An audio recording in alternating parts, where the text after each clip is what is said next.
And yet, he's so humbled by his unity with the Great Spirit that he regards himself as a non-entity, as a simpleton. This is not the attitude that we find in scholars today, myself included. We all think of ourselves as very great and knowledgeable people. Well, what we know is really like pebbles by the beach, while the ocean of truth extends miles and miles away. It would be nice if we introduced some humility into our doings as well. Anyway, he says that the Great Spirit, the great guardian of the universe, has entered into me. Now this is the presence of Brahman, as the Upanishads say, within the incarnated human being. And in Book 8, the poet called Kanva says, Aham idhi pitus parimedham rtasya jagrabha aham surya iva ajani. He had a rebirth. After he got the knowledge from his father or his guru, the essential knowledge about Rita. Now, Rita is the cosmic order, the different levels in the cosmos, in the universe, the different laws that govern this universe. This is Rita, the course of nature. And who knows that becomes reborn. But he knows it with his whole being. It's not just some theory in a book or a theory in one's mind. Now we know about the law of gravity. Yes, we do know about the law of gravity. We know a good deal, many other laws regarding the material universe. But who really knows how this universe has arisen and what forces are behind it all? When you know that, then you know Rita, and that's what Kanva learned from his father or his guru. And when he learned that, he was reborn like Surya, like the sun. He was filled with light. Now we learn about the laws of the universe, but we don't get filled with light. We get filled with darkness.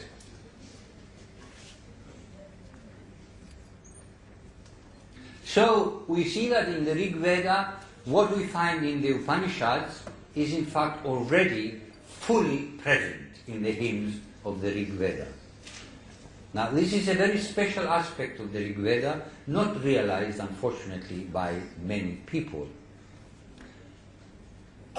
So this has a very, very ancient beginning, because the Rig Veda is very, very old. It's probably the oldest document of humanity. Next one, please. Now, in the hymns of the Rig Veda, and later, of course, in the Upanishad, we find that this realization comes about through ethical behavior. You follow dharma, you do your duties to yourself, to your family, to society, and to Brahman.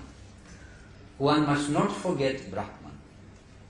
In fact, in one of the later texts, in one of the Puranas, it is said that the ancient rishis say that a human being, while being in the uterus before it's born, while an embryo, gives a promise to the Creator that when it's born, it will remember Brahman, it will follow the laws of the universe, and it will serve the community. And if it does not give this promise, it will not be born in the human form. Did you know this? No, you didn't. But it is in the Bhagavatam Purana. I don't know if it's true, but I'd like to believe that the ancient rishis knew what they were talking about. So you have dharma, sukritani, good actions, as that film showed us. That was good actions, service to the community, and dana. Dana is, from the Rig Veda onwards, a steadfast quality emphasized in all the texts of the Vedic tradition. Giving, give, and never count the cost. We shall see more of this later on. Then there is yoga practice. There are several passages in the Rig Veda which talk about practicing yoga, that is to say, not stances of yoga, but practicing ethical ideas, and especially the attention. They use very much the verb yunjati. And of course, soma drinking. Soma was a particularly exhilarating drink. I wish we had some today. I don't know what it is. Nobody really knows what it is. The best shot is Amanita muscaria, a particular mushroom, which, if you drink it, it does give you some inner vision, and it does lift you up. And it's not. It's not a drug. You don't get addicted to it. Some people continue to drink it in various countries like Siberia and so on. So, the next one, please. In the Rig Veda, you also find the acknowledgement of the one divinity, the one spirit, Tad Ekam, in the Nasadiya Suktam, as it's called, in the 10th mandala, 129. You also find it in Dirghatama's hymn, 164, where he says,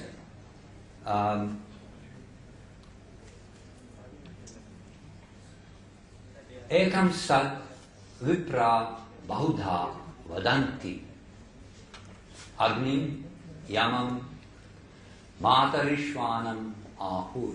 They call it by various names, Agni. In fact, he mentioned before that Indra, Varuna, Mitra, Varuna, Agni, and of course Surya, the sun, Garutman. So you have constant mentions in all those passages of the one.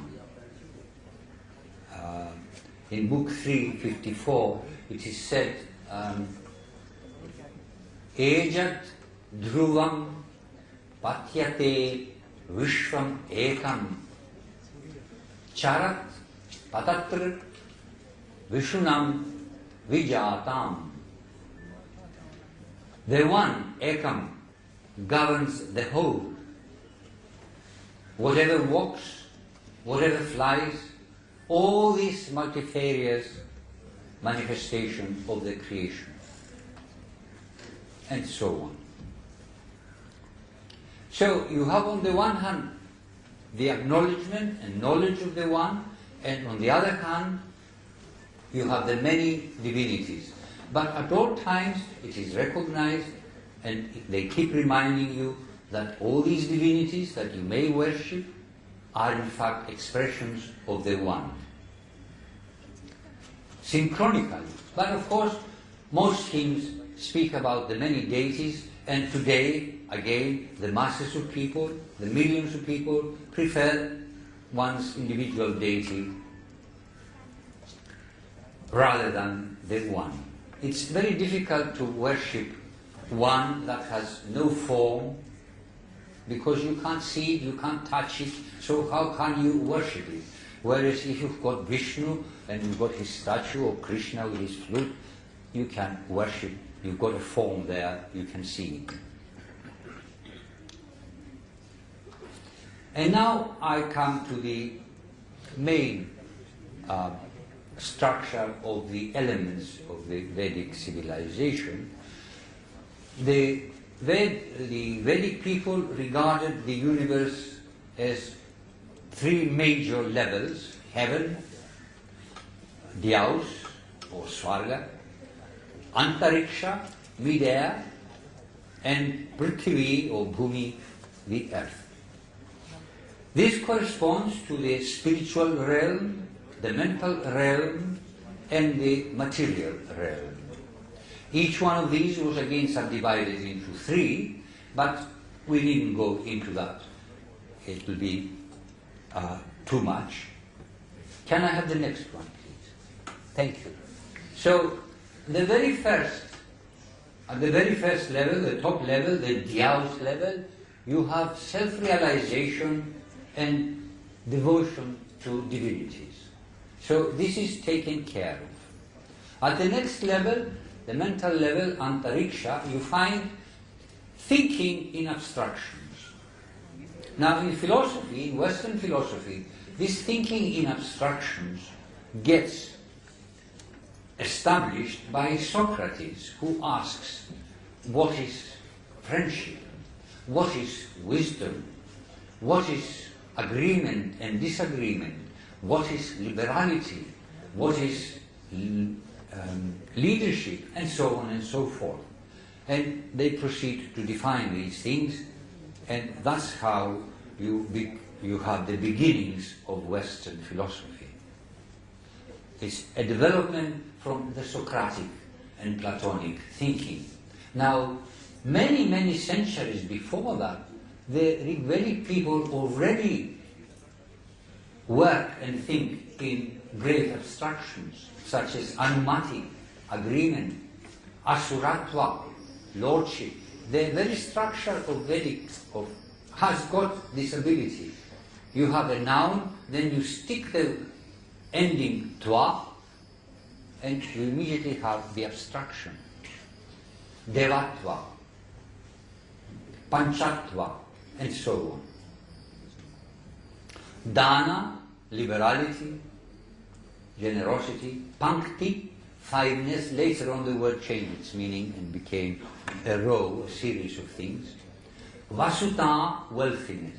Now, ta is a feminine ending. You stick this also to a noun and you have the abstraction. Vasu means wealth, riches. Vasuta, wealthiness. But it's not just abstract ideas, abstract concepts. You have mathematics, algebra, geometry. Then you have the complex grammar of the Vedic language itself. Dhatus, the root forms, the seed forms from which spring out nouns, adjectives, indeclinables, and of course verbs in all their complexity. You perhaps are not aware how complex, how subtle, how great Sanskrit is. Greek, which is regarded by all Western scholars as a brilliant language, has only two aorists, two past tenses. Sanskrit, or rather Vedic, because they were lost later in the classical period, has 7 aorists. Now you can see the difference. It's an enormous difference. It's one thing to have 2 aorists, it's another thing to have 7 of them, all indicating some very slight, subtle differences in meaning which we today cannot fully grasp. And apart from the aorist or past tense, you have perfect and imperfect as well. These two have different nuances of meaning. So you've got this tremendous language which does involve mental energy. Then, apart from that, you have measure and rhythm in poetry and in music. Because the hymns were chanted, so there was music. And of course the hymns are in very strict measures. The Gayatri, the Trishtub, the Jagati, and so on and so forth. So this is all in the mental realm, in the middle realm of the mind. And then we come to the material world. They knew astronomy, they refer to many constellations, and they had a calendar also. They had geometry. We find this geometry in the Shulba Sutras. I shall come to them shortly, which were used in building the Harappan cities, and of course the altars which were so important for the sacrifice. Then they had medicine with herbs and mineral substances. Rudra is called Jalasha Bhesaja. He who has cooling remedies.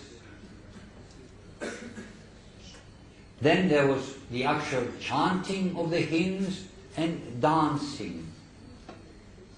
You know, long before Shiva Nataraja became established in the tradition, Indra was called a dancer in the Rig Veda. Ushas, the dawn goddess, was called a dancer also. So Shiva Nataraja is a fairly late concept. There was weaving. There are many references to weaving, metallurgy, not just knocking about the metal, but actually smelting it. Smelting of metal begins in the world, that, as we know, as far as archaeology knows, around about 5000 BCE. There was pottery and many other crafts. There was agriculture, there was animal husbandry, and there was trade with ocean-going ships, Samudriya Nava. Now, if you have weaving, metallurgy, pottery, and so on, that means you have a settled community. If you have agriculture, and there are many, many references to different instruments of agriculture, the sickle, the plowshare, and so on. So if you have got all these things, that means that the community is settled. So there were nomads, of course, yes, but there were also settled communities. So this idea that was very popular some decades ago, that the Rigvedic people were barbarian nomads wandering here and there, pillaging the Harappan cities, is utterly wrong. They were not like that at all. They were among the most civilized people on earth. Now, of major importance are the Shulba Sutras of Apastambha, Ashvalayana, Katyayana, and Baudhayana. They formulate principles of mathematics long, long before Greek, long, long before Pythagoras, and long, long before Egyptian or Babylonian mathematics. Can we have the next one, please? Now, they belong to the Vedanga. Pitus parimedham rtasya jagrabha aham surya iva ajani. He had a rebirth. After he got the knowledge from his father or his guru, the essential knowledge about Rita. Now, Rita is the cosmic order, the different levels in the cosmos, in the universe, the different laws. It would be nice if we introduce some humility into our doings as well. Anyway, he says that the great spirit, the great guardian of the universe, has entered into me. Now this is the presence of Brahman, as the Upanishads say, within the incarnated human being.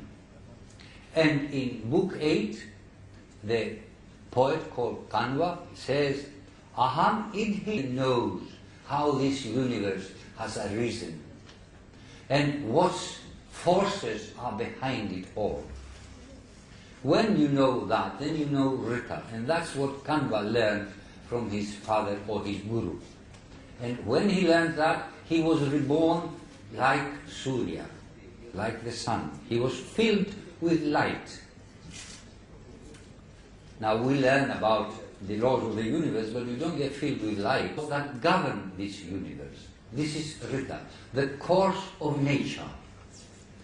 And who knows that becomes reborn. But he knows it with his whole being. It's not just some theory in a book or a theory in one's mind. Now we know about the law of gravity. Yes, we do know about the law of gravity. We know a good deal, many other laws regarding the material universe. But who really, and yet he's so humble by his unity with the Great Spirit that he regards himself as a non-entity, as a simpleton. This is not the attitude that we find in scholars today, myself included. We all think of ourselves as very great and knowledgeable people. Well, what we know is really like pebbles by the beach, while the ocean of truth extends miles and miles away.